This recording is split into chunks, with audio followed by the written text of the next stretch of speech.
I think that's future sight. Scopper the only good One Piece dad? Since day one, bro. Because Loki's innocent. Free my man Loki, bro. Like, exactly. If that's true, then Shanks was the one talking to the Gorosei. If this is a pretense to like an event like God Valley, no better place than Elbaph. One Piece chapter 1140 just came out. We got Luffy v Scopper. We got 2 new Holy Knight designs. We got, I mean, that's kind of it. Was there anything else? Those are the big ones for sure. All right. Yeah, how'd you feel about the very brief Gibbon versus Luffy fight? A little blue balled, I can't lie. But at first, I was a little disappointed, but I think that's just. No, it's fine. I think it's just weekly mindset. Like you have the break in between, and you're like building this up, like, oh, it's gonna be an epic ass fight. But at the end of the day, I do like the gag of him just sort of surrendering it, like the second that it gets that it starts getting spicy, you know. I mean, the reason I'm saying I'm a little blue balled is because like Luffy didn't really do anything. In fact, Luffy did nothing. Like he was gonna die. It almost seemed like until like Zoro like locked in and then joined the fight. Well, and, I like because all this is saying to me is that Scopper might be stronger than Rayleigh. That's like what it feels like. So like this is at least how I took it, because Luffy doesn't know who he is yet. He just thinks he's just some old man. So at first he's just going like, give me the key, and just like trying to get the key, and he's being like surprisingly evasive, but he doesn't know he needs to lock in until he gets fucking clobbered by like a Conqueror's Haki like key attack. Yeah, I read it as like the first time I read through it, I was like, damn, like is this some like advanced form of observation hockey? Like is he actually and then I was like, no, Luffy's just not taking him seriously. And he like reached out for the key. I read it as Scopper was using observation hockey. Oh, 100%. Like yeah, I think like Scopper is like okay, so 2 things, all right? I think the Scopper, we talked about this before. Scopper recognized the goated hockey, right? In of the Holy Knights. I wonder if he has a way of like, and they talk about it. The Holy Knights say like we have a way of like hiding our presence or whatever. I wonder if Scopper can do that too. He can like hide his hockey so that Luffy can't sense it. Like he's like super goated like hockey control. Yeah, but yeah, that'd be cool. I don't know. The thing that like just irked me was like, I don't know, there wasn't really much of a like there wasn't much of a change for the only thing I could like see that like Scopper was like, okay, this guy's goated is like he used gear 5, I guess. He's like, like this guy has gear 5, okay, he's cool. He's a real deal. Well, like if you see in the panel where like it's right when Luffy goes gear 5, Zoro says brace yourself, there's the flash in Gibbon's eye. I think that's future sight, and he sees that he's about to get wrecked, or they're about to cause some serious damage or something like that. Okay. So then he tests them to the point where his future sight can see something crazy happening, and then he gives up. Like he doesn't need to go through the entire fight. He just knows it's going to happen because of the future sight. I like that, actually. Yeah. I like that. I actually like That's that a good too. But I think Oda wouldn't put that flash in his eye if it wasn't future sight. I thought it was just him being like I cheeky. thought it was. Yeah, that's exactly what I thought it was.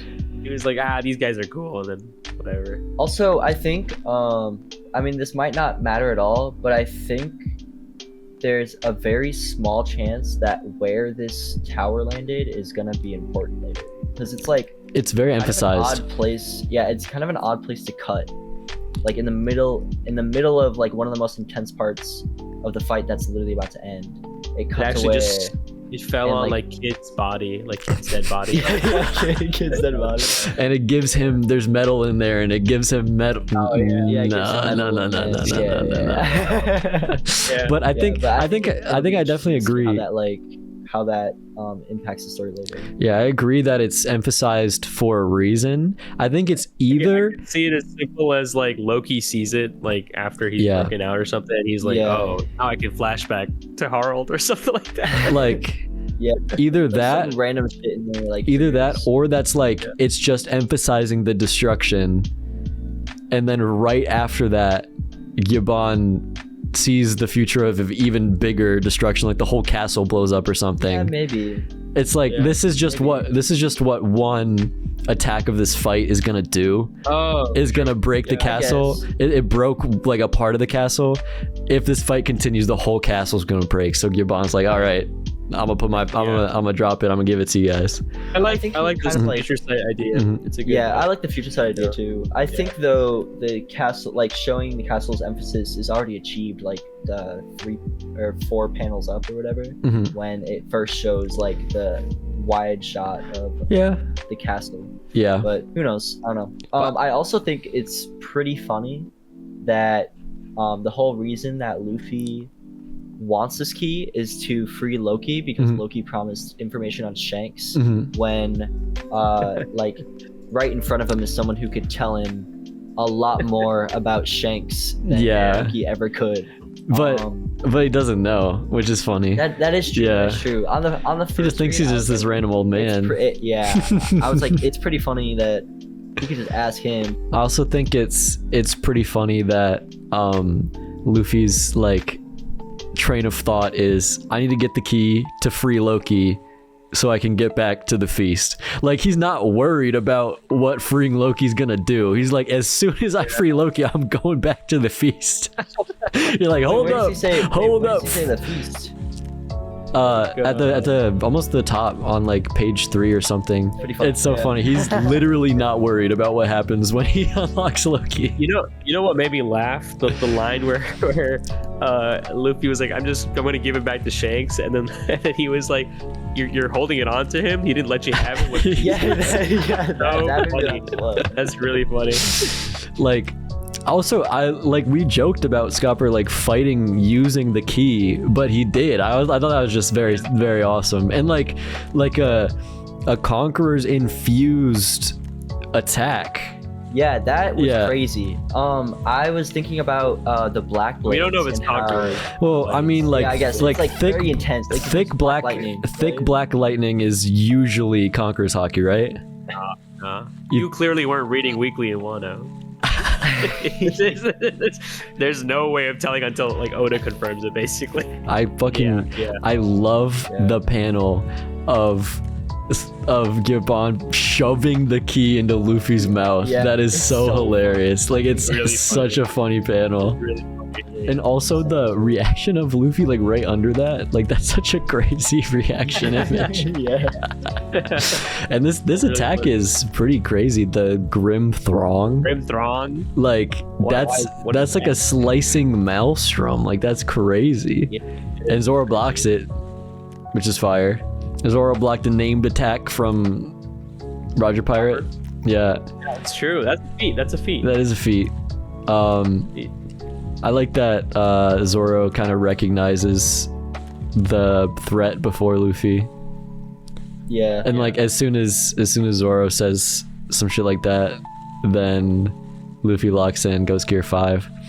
I was getting pretty hype when I saw Luffy and Zoro fighting together with Luffy in Gear 5. I was like, all right, this is about to be peak. And then he's just like, I surrender. Wait, Luffy had an axe in his hand too. I didn't even notice that. Yeah, he was about to fight with that axe. No, I would have loved to see that. But I think that like Gibbon's reaction to seeing Nika is kind of more than meets the eye. It's not just him saying, this is that white form that I heard about. Bro knows about Nika. So this is more than just seeing like, oh, that's what's on your wanted poster. This is what I've been hearing about. He's like look at that smile, and like him looking up, like that's a look of recognition, not a look of like surprise or like intrigue or something. Yeah. That's true. I'm interested to see what he knows and what he's going to tell. Well, Luffy. So that little flashback of Gibbon with Shanks, where he says, honestly, Shanks, you really think I'd trust him that easily? So I think he just wanted to see Nika. Maybe. True. Like, just forcing him to do that in a fight, testing his strength, his resolve, and to like make sure like this is truly what is happening. What if Shanks knew, hey, Gibbon, I'm gonna leave, Luffy's definitely gonna come here and try to free Loki. I was gonna talk about that. Yeah. Just like go with it. And Gabon's like, why the fuck would why do you think that would like? Yeah. You know what I mean? So yeah, like Shanks probably talked to Gibbon at some point and was like, Luffy's gonna come here and he's probably gonna want to free Loki. Just let him do it. And then Gibbon was like, okay, I'll let him do it once I test him in this way or whatever, you know? Yeah. I like how Luffy says, why would I ever want to see you again? That's like so funny. It's like Loki, like in his perspective, like, yeah, why would you want to see this guy again? Yeah. Imagine this random old man. You just see him in the middle of this gigantic castle. He's like, I can show you the treasure room with the key. And he's like, you gotta fight me for the key. And he's like, okay, I'll just take the key from you, random old man. Gets hit with a big ass hockey attack. He's like, that's really funny. And then he just leaves. Oh, yeah, my bad. Then he just leaves. Like, why would I ever want to see you again? I am a little sad because like the way that he talks about it, it seems like we're not gonna see him until the end of Elbaph. But Yeah. I hope that's like a lie. Yeah. I hope he like decides to slide back. Yeah. Like and Doesn't- I don't know. Elbaph is I still think like if his son gets taken, he's got to do something, right? Yeah, maybe. I mean, One Piece has a bad history with like fathers. But he's the one that stayed with his son. Like he lives with it. His son was delivering him berries. Like they have like at least a close enough relationship for like. Scopper the only good One Piece dad? I guess there's more. There's more. Kuma. Yeah. Scopper's on that list too, I guess. What's interesting is he's saying, like, if Elbaph is still safe by the time he decided to leave, come find me. So he doesn't fully believe that Luffy can handle Loki, but he's still letting him. I mean, he's probably just being go. cheeky. I think he's like I don't know. I think he's hinting at, not even hinting, but just saying like shit is gonna get fucked up when Luffy when Loki gets freed. Like it's gonna go crazy. If it's still fine after that happens, come and see me. Yeah. Okay. I guess if it's not fine, maybe he'll come see him. Yeah. Maybe like he'll pop out. I guess we'll see. I just hope we see him before the end of Elbaph, because Me too.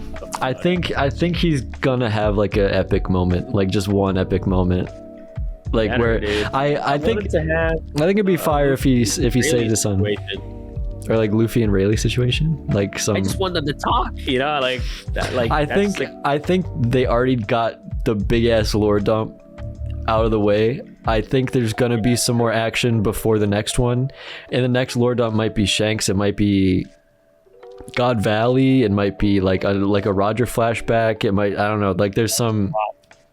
There's a lot of info that Gabon knows that I feel like is being saved for like the lore dump at the end of the arc, and he's not just, and Oda's gonna save that for the end and do some action in between, like the mural and whatever Gabon wants to tell them at the end. All right, so the kids see Gunko flying, and then we get, I would say, which is kind of the biggest revelation of the chapter, is the stuff with the magic circles and the abyss and the mark, whatever that is.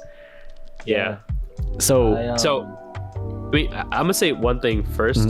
I think it seems like only Gunko can do this out of the Holy Knights. You think? And if Gunko is that like servant who was serving directly to Imu back in that chapter, I feel like that adds more credence to that. Like Gunko is the only one who can do the magic circles. Maybe, we'll see. But I think there is decision making from Imu or the Gorsei to confirm the teleport, because they're talking, because Shamrock was like, why are there two? I thought we only wanted one. And then they said the orders from above were to send two and for Shamrock to go back.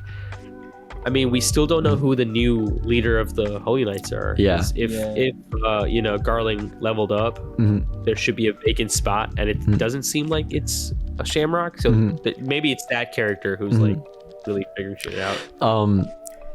So yeah, Gunko can make the magic circles, which sort of like the magic circle that summoned Shamrock and Gunko first, that had to have been placed there before. So I mean that's what there's a line in here that really I know. Yeah. Something. We'll talk about it in a sec. Yeah. So yeah, that's even more like we said before that the summoning circle being in the throne room was fishy, but now it's like extra fishy that we know that the person has to be in a place and then place it down. Like how Saturn got to Egghead and then Saturn is able to place the summoning circles down too then, or was able to do that. I think it's like limited to like I really want it to be nerfed. I don't want all the Holy Knights to have it. I think that's a little ridiculous. That's why Gunko, who is not a Holy Knight, by the way. Or she's a Holy Knight. She's a Holy Knight, but she's not a saint, it says. Oh, did it say God's Knight? It said God's Knight's Gunko, but not saint. My bad. So I still think that she was recruited in the same way that they were trying to recruit Loki. Like she's not an original celestial dragon. Okay, yeah, fair enough. Yeah, you're right. I didn't think about it like that. Yeah, I guess I made some distinction that Gunko is different from the other Holy Knights, and so she has some like privilege that they don't have. Yeah. So I mean, I really like the design of these two new Holy Knights. Me too. Like I love how like on serious. They are like top tier. They give me like CP9 vibes. Not necessarily like in power level or demeanor, or just like the fact that there's like an evil group where like everyone has like a very distinct personality. Like I like that the God's Knights are not one note. Like I kind of in my head when they were first brought up, I kind of created a picture of them that were very one note, because most of the celestial, these guys are silly. These guys are kind of silly. Like most of the celestial dragons that we have seen prior to the God's Knights have been all one note, stuck up, snooty, fucking evil rich people, you know? So like, not that these people, that the God's Knights don't have some of those qualities, but they have them in like unique ways. Yeah. And like, I don't like Summers gets teleported and he's in his fucking like underwear and like a wife beater. Like that's hilarious. Yeah. I also think it's kind of interesting that like the chair and the bat and the chest is what's throwing me off, because at first I was like, okay, later they talk about how like people without, like, you can't pass through unless you have the mark. Yeah. Right? And so at first I was like, okay, maybe if you have the mark you can pass through, and you can also bring anything you're like touching. Like you want to bring, but the suitcases, not touching them in the reveal, the big widespread, and it's also off to the side in the like a panel down when they're talking about how Shamrock saying that they only wanted one person. So like why did that go through? Like why did that? I fear Oda's never gonna answer that. It might be I like, think it was just comedic. Like I think it might be like, a mark. Both, right? Like a mark might be like a locator. Like this is the spot that you're gonna teleport from, and like the stuff in the vicinity can also get hit by like whatever teleport happens. Like the lightning bolt like hits you, and the stuff around you and brings you.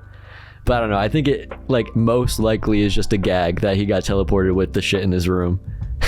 But it's not like the clothes that they wear are like they don't have a mark either. Like I think these are just like teleportation rules that Oda's never gonna like clarify. Do you think the tattoo on Summer's left arm is the mark? I was thinking. I think that might be the mark. It would be cool if it's the mark. Because Gunko raises her left arm to summon. Yeah, I mean, it's hard to say anything right now, but like all we need to see is like a fight happen and like a shirt rip or something, and we see another mark. That's honestly that might be like the reason for the gag of Summers getting teleported without his clothes, so like you could see the mark on one of them. Yeah. Like that's the reason for the gag. Also, this guy is fucking crazy. Fucking killing him. Okay, guys, we need to talk about this. What? Like, okay, first of all, awakened fruit. Seems like. Yeah. Secondly, Another dragon? It's okay. It's a Kirin. That's what it is. I saw people talking about that, and I looked it up, and that's what it is. It's like a Chinese mythical dragon called a Kirin. It's like a dragon giraffe. That's what it is. Okay. And it's supposed to be like hella smart and hella powerful. Like it Kirin, or Definitely heard of these before. or also it could be Quilin as well. So that's that's his name. Yeah. At first, I thought it was Quilliam. I'm not gonna lie. At the first reading, I read Quilliam. I also thought it was Quilliam. So it's like killing him. It's I'm gonna say it's probably gonna be translated differently in the official translation. I mean, it's Kiringham. Yeah, that's probably what it is, right? Yeah. I first read it as Quilliam, and then I thought it was fucking chilling him, like chilling him, like bro's a chiller. Like I wish it was Quilliam, dude. That's so I might just call him Quilliam. But Quilliam's fucking weapon is awesome. Look at that shit. It's like a trident. Yeah. I'm a big fan. I like this design a lot. It's super cool. But Shamrock's going home. He's not gonna fight in this arc, it looks like. Yeah. I mean, that makes sense. Yeah. Another thing I wanted to... Oh, no, go ahead. No, I was just gonna say, like, it's sad that, like, we don't get the Shamrock interaction with Luffy immediately, but we're gonna get it eventually. Yeah. Shamrock is like an end game player for sure, so it makes sense. Yeah, he was in the Find the One Piece panel. All that tells me is that it's not looking good for Killingham and Summers. I think that it's over for them. Yeah. like them staying here and him leaving, that means it's wrapped for them. Yeah. Like yeah. I wonder, I mean, because Shamrock says we could make a game out of this. I wonder if he's gonna play in the game, or if he's gonna like officiate the game or something. We'll get to it. Yeah.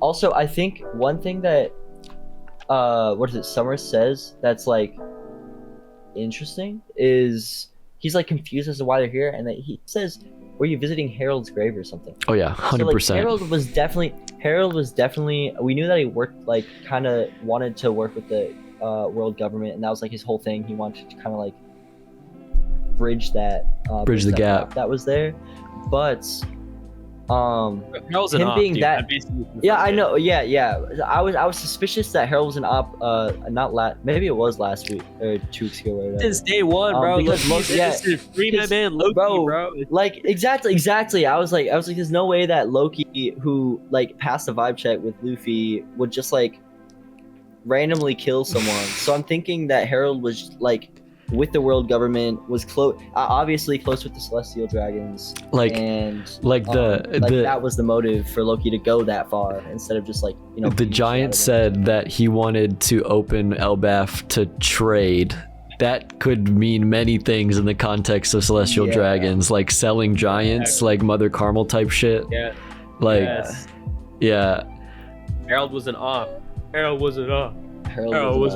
But this line is kind of crazy, right? So Summers says, Shamrock, you gotta go home. Everything started to spiral after the reverie started. It'd be best for you to hurry back. Does that imply that Shamrock has not been to Marijois since the reverie? No, I don't know. It's hard to say that. Like, if that's true, then Shanks was the one talking to the Gorosei. If that's true. No, fuck off. I'm not doing this. I'm not doing this double twist thing. I'm not doing it. I'm not even entertaining that. Like, that is insane. I think he's just saying, like, yo, like, you know, the reverie, it's been crazy. We have no food or something, like, now, so you should go back, you know, help people out, you know, that type of thing. Okay, maybe. But I'm gonna say it's not off the table. It would also align with the fact that, like, I will strangle Oda if he does like a I don't really want to see it either, but I think the fact that Shamrock was like would have been coming back and then asking them that info, that like is also supported by the fact that maybe he wasn't there. No, for however long, I you know what I it just mean? doesn't make sense to me. Like what we talked about last chapter or whenever it was that like we thought about how Shamrock probably wanted to go get Loki at the Reverie. They were probably like, nah. But then his dad joined the Gorosei, and then you're like, yeah, you can go now. Okay. I like to think that like, you know, Shamrock was waiting on it and then he left to do this, and then that was the first time he left, and then like Summer's just saying like, bro, you don't realize it's been crazy, like you should go back. Okay. But I mean, Summer's family name, he is related to Jupiter. He's in the Shepherd family. Oh shit, I didn't even read that. You're totally right. And he looks like him too. Yeah. Oh, Yeah, that's so true. I didn't catch that. I wonder. I'm just like, that is so true. I wonder if it's like a descendant or like they're brothers and Shepherd is like kept alive for a long time as well. Yeah, I wonder if it's something like Jupiter is granted like the immortality basically from Emu, but Summers is just like after generations and generations, like now Summers is the real-time Shepherd. Yeah, I mean it's hard to say because you know the immortality stuff, but you know Jupiter always looked like the youngest in the Gorosei. Like, so maybe they are brothers and Jupiter joined the Gorosei like Garling did at a later time. Yeah, it could be that. But it could literally be like Summers is Jupiter's son, but looks older than him. Yeah, like, it could be some that would be like crazy. But there's a new 20 Kings dropped, new Celestial Dragon family dropped, the Limosive family. That's filling up. We almost got all 20. Actually, probably we're like, I think we're like over halfway. I think we're over halfway though. Yeah, I think we're at like 10. Because the 5 Gorosei, Limosive, then there's fucking Don Quixote, Nerona, Manmeyer, Figurelands. Okay, so that's 10. Yeah, we're at least 10. Yeah. So 11. We're at 11 now. And then if Charlos is like their family is something different, then. Oh yeah. Yeah, I mean. So yeah, we're over half of the 20 Kings allotted for at this point. When Shamrock said we can make this like make a game out of this, do you think he's talking about like taking the children, like the act of taking the children, or do you think he's talking about what they'll do with the children afterwards?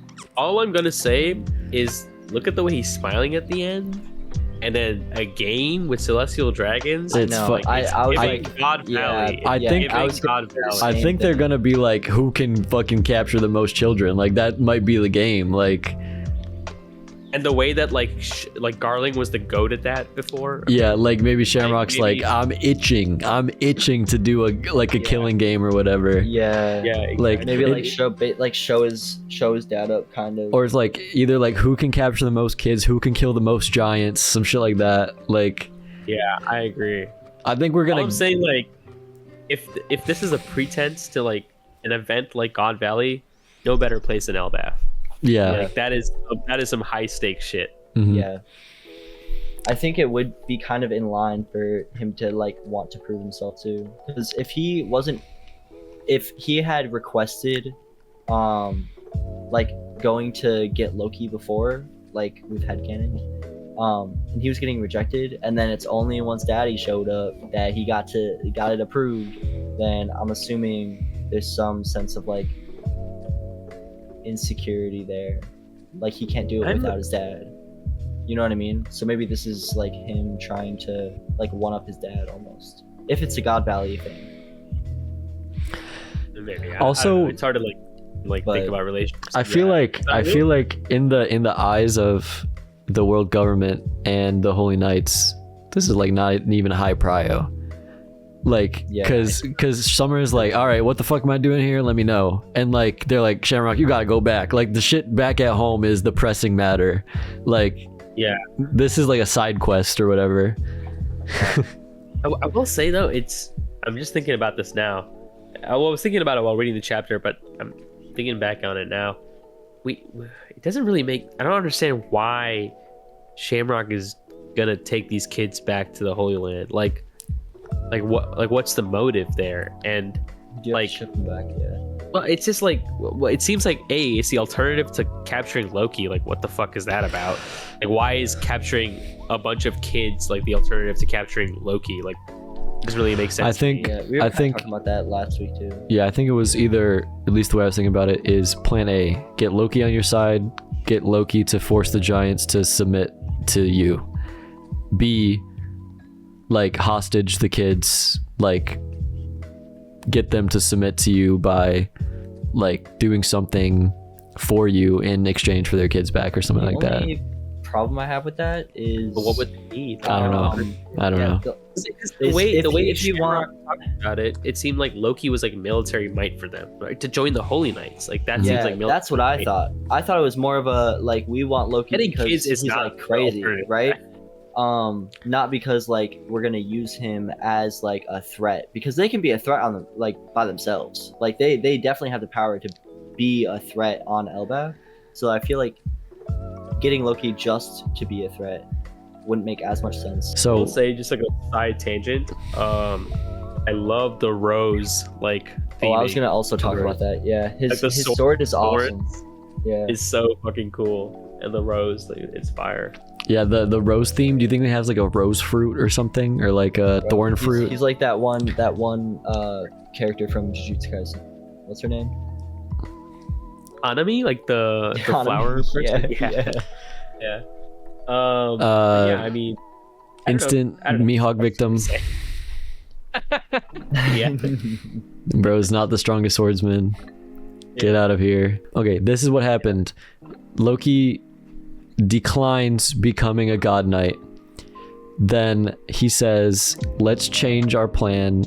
Contact Mirjois. Not every piece ends up being useful. I wanted to go about this a different way. I guess not. It looks like having Loki and taking the kids hostage are for the same purpose. It's just different ways of doing it. He says total subjugation is not feasible now. Let's start by taking their children hostage. That's what he says. So subjugation is the goal of Elbaph, of the giants. Yeah. I think there's one more thing I wanted to talk about, and that's the mechanism of the magic circles and the abyss and the mark. Because in the Harley, there was within the abyss a breath stirred. So that's probably the same thing. I'll wait until the translations, because it was like void, nothingness, emptiness. Like there was a bunch of like words they used for that one.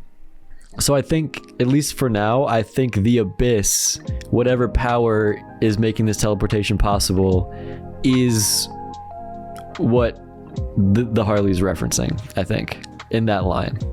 I think it's interesting that all these words exist, and supposed to have like the yami yami fruit, which is like the void or nothing fruit, and that's kind of like an abyss situation too. Yeah. I don't know, it's hard to say now.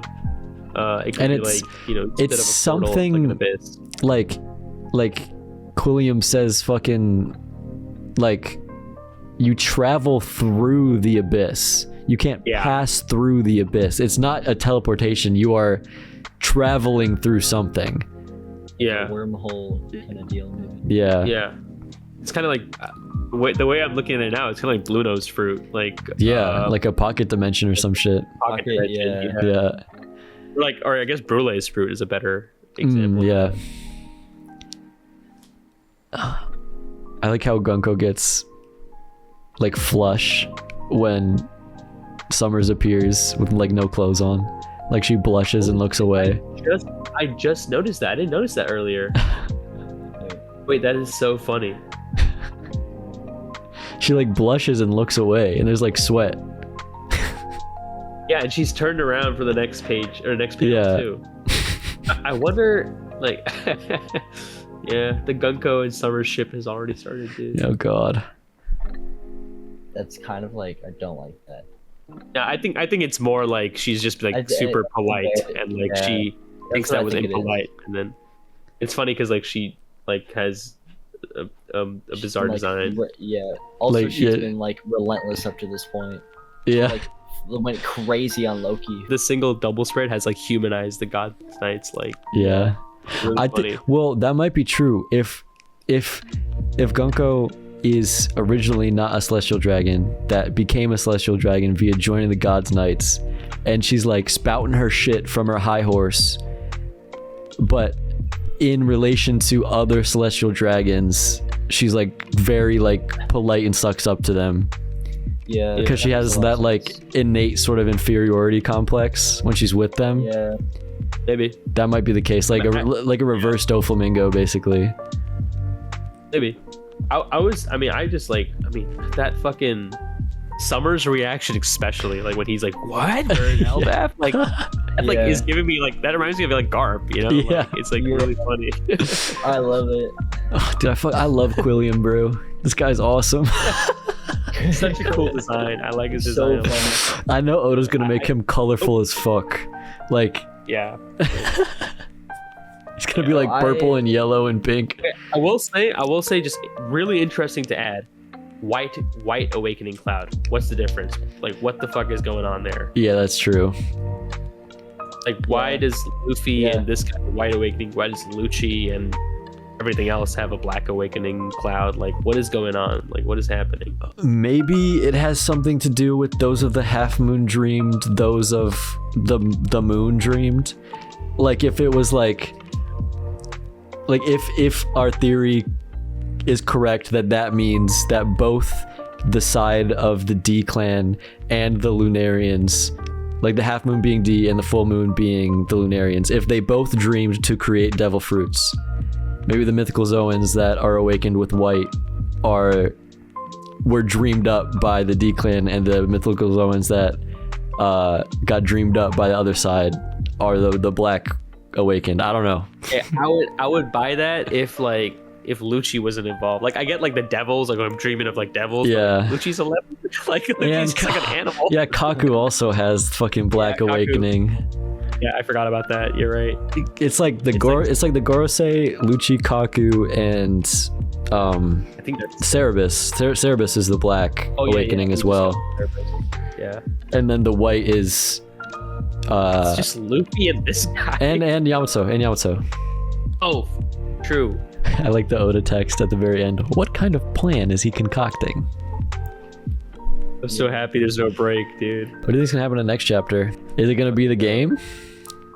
I don't think it's gonna be the game.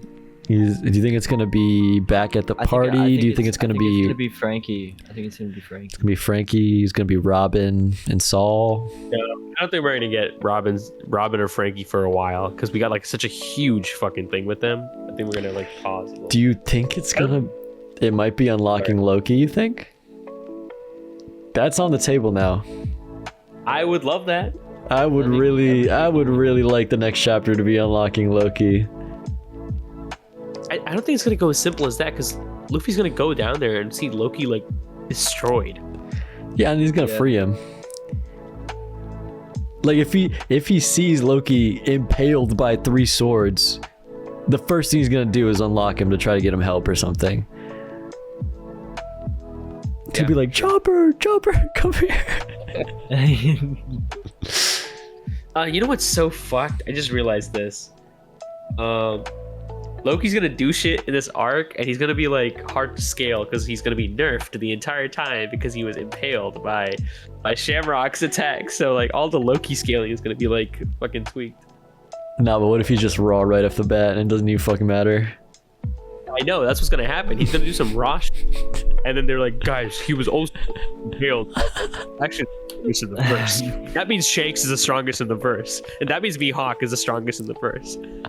Bro, game rant. That's like the exact scaling that's gonna happen. One very quick thing that might mean like absolutely nothing. It's interesting how like Gunko's like power kind of like unveils a little bit. Mm-hmm. While she's like summoning the circle. I think it's like it is. It could be as simple as like you have to use your palm specifically. Your palm has to like, you know. Or it could be exposing the mark. Like if the mark's on her left arm, it could be exposing it. Oh yeah, you were saying that, right? Yeah, but Shanks doesn't have a left arm. Stop this. What if he had a mark? and it got cut off.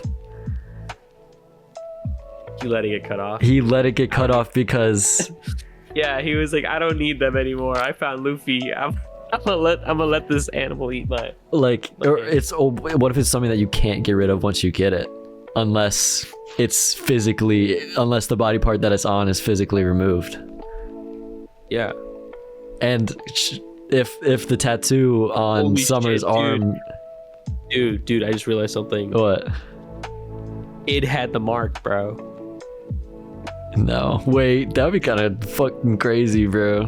Wait, what? That's impossible though. There's no way. Taking that seriously?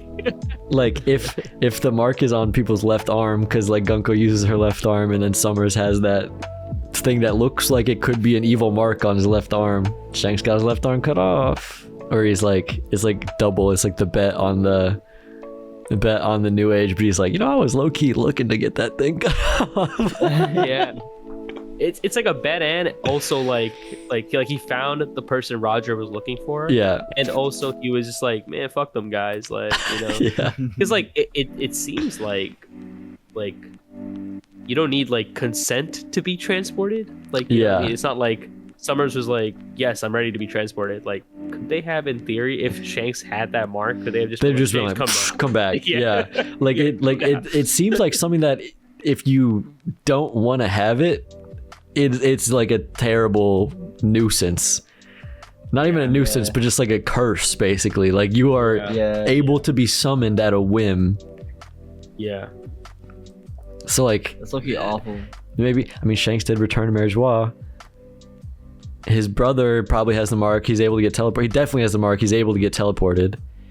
Yeah. Like if I don't know if Shanks the way I'm reading that now is that like the mark is like given to you like at some point during your life. You're not like born with it. Yeah. But like maybe Shanks returned to Marijois, got the mark, and then left, and then got his arm cut off. Yeah. I kind of do like that. It would be some cool retconnage. Yeah, it would be kind of cool. Like it would put to bed though. Like, wow, Shanks really let his arm get eaten by a level 1 Sea King, bro, or level 1 Sea Beast. You're right. He was just like, that works too. So can they still use that mark at the bottom of the ocean? teleport his arm. That'd be a fire scene if they like try it one day and we just see like a hand come up. And, like, did he die? Like they think Shanks is dead. They don't bother like looking for Shanks for a couple years, but he becomes goated in the meantime. Like at the fucking teleport station, he's like, all right, beam Shanks back. Just like an arm pops out. Like, it's just an arm. You're like, oh no, he's dead. Shamrock cries. He's like, oh, my brother. Garling's like, I always liked you better, Shamrock. I knew that good for nothing Shanks would die. That are killing him. I love Quillingham, bro. He's my favorite. He's number one God Knight so far. Yeah. It's literally I think we got 1 and 2 from you right now. Killing him in Summers. These guys are go-to. Dude, I just seeing this first panel of Summers. Yeah. He is gonna get absolutely fucking destroyed by someone in this arc. I just know it. Yeah. I just know it. He's gonna be the first one to get owned, bro. No. Like he's gonna be like a Hajruddin victim, bro. No. He's got. I'm giving both these guys like Straw Hat. You think like they gotta get Straw Hat fights? Or do you think he's gonna be a Scopper victim? Like if Colin gets abducted, like the one, like if it's a game of like who can capture the most giant kids, and Summers captures Colin, and Gabon is like, all right, it's over for you, pal. Raps. It's reps. Yeah. Like I just think I'm gonna put a prediction that like the God Knight that captures Colin is gonna get destroyed by Gabon. Yeah. Just in addition to that theory or prediction, there has to be a scene somewhere in Elbaph, presumably it would be like something like that, where Luffy's impressed by Gibbon. Like Yeah. I need to see Luffy recognize that Gibbon is goated. Yeah. What if one of the God's Knights is a Usopp victim? Bro, that would be so. Like, there are 9 God's Knights and there are 9 Straw Hats, guys. It could happen. Could happen. What one of these guys? What if one of these guys is a Usopp victim? I'm trying to think who would be funnier. Yeah. Quilliam gets his fucking shit popped by a bullet. A bullet. And he's like, can't breathe. Dies. or like Usopp has to fight Gunko and he uses observation hockey to predict the directions or some shit. That might be crazy. That'd be crazy. Please, Usopp, please do something wrong. Elbaph is missing one more faction. It's just too simple right now. It needs one more like chaotic element. Loki. I'm trying to think of like that could. No, be... like Loki, that's just gonna happen. But the thing is, like Loki's gonna be on the side of the Straw Hats. Like, I don't think it's gonna be that simple. I don't think it's gonna be that simple. Loki's literally being played up to being like his name is literally Loki. He's the trickster god. He's gonna be on his own side. Like he's gonna be unaffiliated. Like it might work in the same direction, like against the world government, like on this technically the same side. But Loki is not gonna ally with anyone. He's gonna be on his own side. I'm telling you, it's a red herring. Loki is a good guy. He's just like a morally strange good guy, maybe. But the fact of the matter is, he just got his like ass beaten by these guys. And these guys are the enemies of the Straw Hats soon, and like it just makes sense for like common enemies. Like you would like link up together and it's work like together for that. it's just so perfect. It lines up with all the mythology that Loki is the beginning of Ragnarok. I think that stuff is going to be set up in the Herald flashback. That Loki causes that, and like the domino effect is what we got right now. But I think it's a red herring, dude. Like there's it's every chapter we get, I more and more believe that Loki is like innocent. I think and, that, like, I think it's tipping. I think it's tipping like even further. Like I've been on the side of like when I first saw Loki, I was like, he's gonna be a raw ass villain. And then when I hear more about him, I'm like, okay, he passed the Luffy vibe check. Harold's looking fishy. I'm like, okay, Luffy's gonna be a tragic anti-hero. But now like I'm getting like further on the scale of like, yes, Harold was bad, but also Loki is gonna be completely an agent of chaos. I think you're right that he is an agent of chaos, especially with the Gibbon reaction. But something tells me like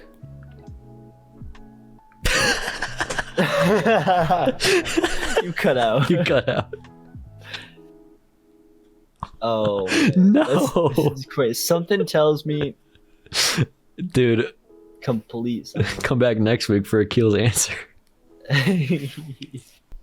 That might be a funny place to end the video.